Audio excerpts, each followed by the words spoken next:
Funciones básicas y beneficios. Esto lo pueden encontrar en cualquier blog que hable sobre beneficios, funciones de la clava. Podés hablar de movilidad, resistencia, fuerza, integración, postura, equilibrio, coordinación, core, que son todas palabras tiradas así que quedan bien, ¿no? Uno dice integración, core y uno, chao, está buenísimo. Son todas palabras tiradas así. Desde mi punto de vista, la ventaja que le veo a esta herramienta es poder crear estabilidad. Mirá qué tarado, trato de apuntar un televisor y no. Poder crear estabilidad en un rango completo de movilidad. O sea que vos, en el rango más completo de movilidad que vas a poner, que en este caso generalmente es el hombro, con esta herramienta, puedas generar estabilidad.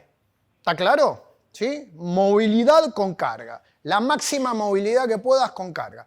Es un concepto bastante opuesto al concepto hegemónico, ¿les gusta la palabra? Al concepto hegemónico de movete poco y no te metas en un rango peligroso de movimiento. Es totalmente opuesto a ese concepto. Pero la gran mayoría de ustedes, ya sea intuitivamente o por su conocimiento, se dan cuenta que es muy importante ser fuerte en todos los rangos de movimiento. Quiero creer que vienen acá con esa idea.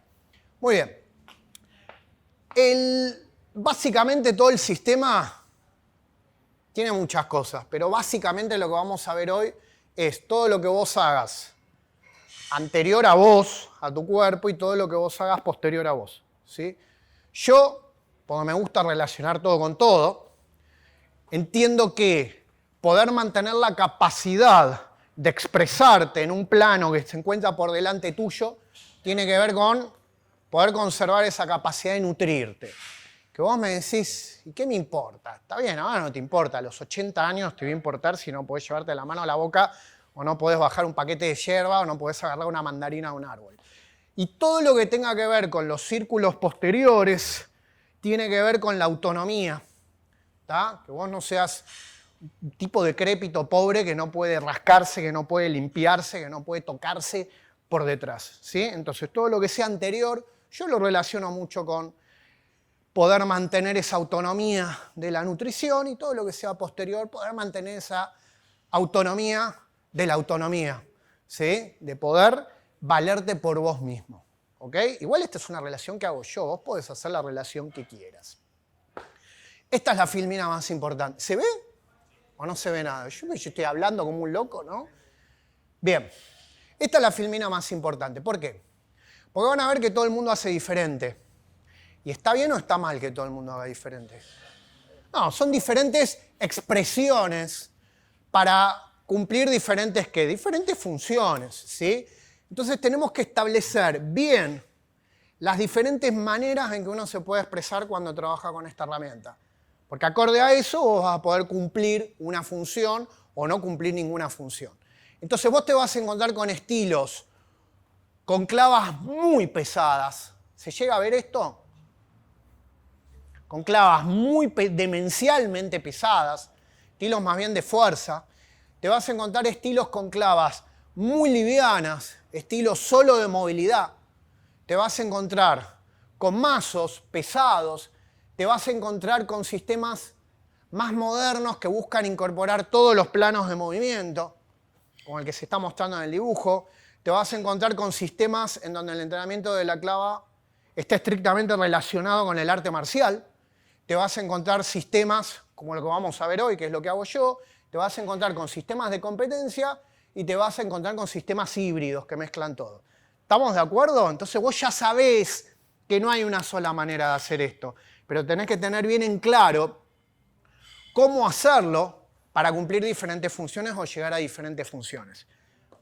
Básicamente te vas a encontrar con dos dinámicas diferentes. Esto es lo mismo que con el kettlebell. Te vas a encontrar con una dinámica a la que yo denomino de producción de energía, esfuerzo, similar a lo que en kettlebell conocemos como hardstyle o estilo duro, estilo de tensión, estilo de fuerza. Y te vas a encontrar con otro estilo, con otra dinámica que es de conservación de la energía. Que vos querés mover la clava, no querés gastar fuerza, querés reducir el esfuerzo. Si lo comparás con los estilos de kettlebell es como un estilo suave. ¿Vamos bien? Por si vieron kettlebell alguna vez, que tenés un estilo más de tensión, tenés otro estilo en el que busca reducir, ¿sí?, el esfuerzo. Este estilo de producción de energía o de esfuerzo, te vas a encontrar que los movimientos son más lineales, son más cuadrados, una línea y cuadrado, que no tenés círculos. Te vas a encontrar que tiene muchas posturas estáticas, te vas a encontrar que esa fuerza, y te vas a encontrar que vos tenés que controlar la herramienta en todo su momento, en toda su trayectoria, tenés que tener control de la herramienta. ¿Me siguieron? Es un estilo de fuerza estructural, una dinámica de fuerza estructural. Y tenés otro estilo, el que buscás conservar la energía, que tendés a mover todo el cuerpo, o tendés a vos moverte, o sea, alrededor de la herramienta, y no mover tanto la herramienta alrededor tuyo. Aprovechás los balísticos, todos los movimientos que tengas péndulos, y buscás la eficiencia mecánica. ¿Está claro? Entonces no es que uno está mal y otro está bien. Es que, che, hay dos maneras. Uno, produciendo energía y masa control, y otro tratando de conservar la energía. ¿Quedó claro? Esto es muy importante. ¿Sí? Siempre, ¿no?, que alguien pone un yin yang queda bien. Entonces puso un yin yang que queda, ¿no? Queda bien. Entonces, no es que vos vas a hacer esto o esto. Vos necesitás el estilo de fuerza estructural para que cuando te pongas a revolear la clava no te saques el hombro y para si te agarra desprevenido en un movimiento mal hecho no te saques el hombro. Entonces, el estilo de fuerza estructural yo lo propongo como obligado, como requisito previo. Es, che, si no podés sostener el palo de este hierro acá o no lo podés sostener acá, no te pongas a revolearlo porque no sabés si vas a poder controlarlo. ¿Está claro? Entonces, tenés un estilo, una dinámica de líneas y cuadrados, que es la base de fuerza, que por sí solo no justifica la herramienta, porque para eso podés levantar una mancuerna, cualquier otro. Si es solo levantar peso, levantás un gato, cualquier cosa y lo sostenés lejos del cuerpo. ¿Se entiende? Y tenés otro estilo que usa mucho los círculos, todos los movimientos inerciales, pero que necesita el primer estilo de fuerza para que no te rompas la cabeza. ¿Está claro esto? Entonces, recomendable, toda la base de fuerza estructural y después sí te metes en lo dinámico. No, pero todavía no me sale. Bueno, flaco, no te metas en lo dinámico. ¿Vamos bien? Sí, fácil. Y acá, aclaración. Esta es la filmina más importante. ¿Sí? Y ahora voy a estar así hasta las 6 de la tarde. Es muy importante que dejen afuera esta fantasía de que replicar movimientos, imagínate que esto es un palo de 20 kilos, ¿no? Replicar movimientos con más peso te van a mejorar movimientos específicos con menos peso o vas a hacer más rápido. No, pero yo siento que sí, sentís que va más rápido, pero no necesariamente va más rápido, ¿sí? Que vos hagas esto con una clava pesado y que quieras... ¿Por qué digo esto? Porque la gente me pregunta, voy a mejorar el... Che, qué sé yo, primero no sé nada de béisbol, ¿entendés? ¿Voy a mejorar el swing de golf haciendo clava? No sé, yo creo que no directamente, y déjenme terminar, directamente, ¿sí? Porque el movimiento con la clava va a ser más lento que cuando lo hagas con el bate de béisbol, y técnicamente no te va a salir tan correcto como si lo harías con la herramienta adecuada. ¿Se entiende? Entonces no hay una transferencia directa que hago con un palo de hierro, si no gana, ya está, listo. Somos todos medalla de oro en 2 días, ¿entendés? Si nos ponemos a levantar, si solo era cuestión de levantar más pesado y replicar el gesto. Entonces, no vas a tener una transferencia directa. Si entendemos que una transferencia es una actividad previa, después te influye en una actividad posterior. Pero lo que sí sucede, mira, lo puse en un cuadro azul porque me encantó, es que se mejoran las variables físicas. ¿Qué significa? A ver, lo voy a leer. Se mejoran las variables físicas que contribuyen a mejorar el nivel de las capacidades de ejecución. Un chamullo. Como las condiciones motoras, la capacidad física más aplicada hacia el gesto. Exactamente. La capacidad física, la potencia, la fuerza. Exactamente. Y, mirá, tenés 1000 estudios, viste a la gente, mirá. Me pongo acá, hago tipo el video de Instagram. Acá hay un estudio, qué sé yo, hay 1000 estudios, ¿entendés? Claro, que haya un estudio a mí no me dice nada, pero hay estudios hay estudios que detectan mejoras en los deportes como el béisbol y bla, bla, bla, pero no por lo que te decía, sino porque mejora la condición estructural de la articulación, del músculo, etcétera, etcétera. Mejora el rango de movimiento, la rotación interna y externa, que eso luego genera una mejoría en el movimiento, pero nunca hay una transferencia directa. ¿Quedó claro eso? Para que no divaguen, para que no se pongan a tirar trompadas con kettlebell, claro, pues se van a sacar el hombro, el movimiento no va a tener una buena calidad técnica y siempre va a ser más lento que la trompada en sí. ¿Ok? Eso me gustaría, ya lo aclaré. Bien, conceptos básicos. Para hoy, para que nos entendamos, o sea, cuando nos ponemos a entrenar tenemos que decir, che, esta es la mano derecha, sí, todos sabemos que es la derecha, esta es la izquierda. Pero tenemos que tener unas definiciones básicas. La primera definición básica es cuál es la mano dominante. ¿Sí? Decimos, para poder definir los ejercicios, entendernos un poco más, que la mano dominante, cuando la sostengas de a dos, es la que va a estar arriba. ¿Ok?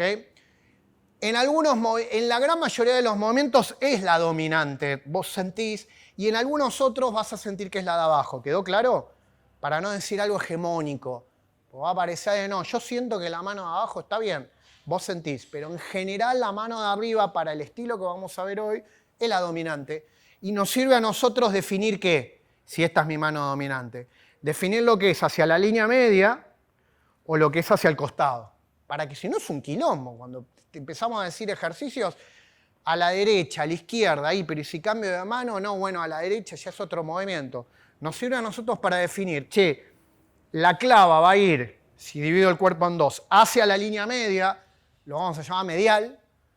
La clava va alejándose de la línea media, lo vamos a llamar lateral. ¿Estamos? Como para entendernos hoy. Algunas definiciones que no hace falta que te lo diga. La clava más cerca implica menos esfuerzo, la clava más alejada implica mayor esfuerzo. ¿Dónde va? Y donde puedas. Qué respuesta de mierda, ¿no? Y sí, donde puedas. O sea, más cerca, menos esfuerzo, más lejos, mayor esfuerzo. Muy lejos te explotaste el hombro, o sea, es muy simple. Si haces así, te sacás el hombro. ¿Sí? Les digo para que midan en dónde va la posición, nada más. Después te vas a encontrar con diferentes terminologías. ¿Sí? Estos movimientos le dicen círculos, antiguamente le decían líneas, algunos le dicen el péndulo, otros no lo traducen y le dicen swing. Desde mi punto de vista todos son válidos, si uno se da a entender. ¿Se entiende lo que estoy diciendo? Pero el otro dijo que era tal cosa. Y bueno, es lo mismo, pero dicho de otra manera. Bien, ¿qué es esto? Estos son, desde ahora lo vamos viendo, son formas de pasarse la clava por detrás. ¿Sí? O sea, básicamente lo que vamos a tratar de hacer es generar movimientos por delante del cuerpo y movimientos por detrás del cuerpo. En los movimientos por detrás del cuerpo tenés lo que tradicionalmente se conoce como bajo, medio y alto, high, low y middle cast. Cast es una palabra muy difícil de traducir. Es como lanzar un hechizo. ¿Sí? Al menos a mí se me dificulta mucho traducirla. Cast es como tirar un bloqueo, tirar algo. ¿Sí? Recuerden que todo lo que estamos viendo, el origen es marcial, el origen es, bloquear con un escudo y partirte la cabeza y fin. Y poder hacer eso durante días sin que se te cansen los hombros. Entonces vamos a tener, cuando digamos bajo, medio o alto, las diferentes alturas por donde yo paso la clava por detrás de mi cabeza, que puede ser por debajo de la oreja, que va a tener muchísimo movimiento de codo, va a ser dominante de codo el movimiento. Un poco por arriba de la oreja, que va a tener mezcla de codo y hombro. Y bien alto por encima de la cabeza, que va a tener mucho hombro. ¿Se entiende? Nada más. ¿Y cuál es la diferencia? Y que los movimientos bajos generan menos recorrido y menos aceleración. Los movimientos altos generan mucho recorrido y mucha aceleración. ¿Sí? Como para que vean la diferencia. O por si cae alguien, no, eso se hace por debajo de la oreja. ¿Qué sé yo? Y eso tiene que ver mucho con la herramienta. Si la herramienta es muy corta, ¿sí? vos vas a tener dificultad para generar recorrido. Si la herramienta es muy larga, como una masa, es mucho más fácil, no digo que es mejor ni peor, es mucho más fácil generar recorrido. ¿Se entiende? El tema este de recorrido. Si la clava es media retacona, no vas a poder revolearla mucho, porque no va a generar mucha trayectoria ni mucha aceleración. Si la clava es más bien larga, va a estar más facilitada para el estilo de movimiento de dinámica. ¿Ok?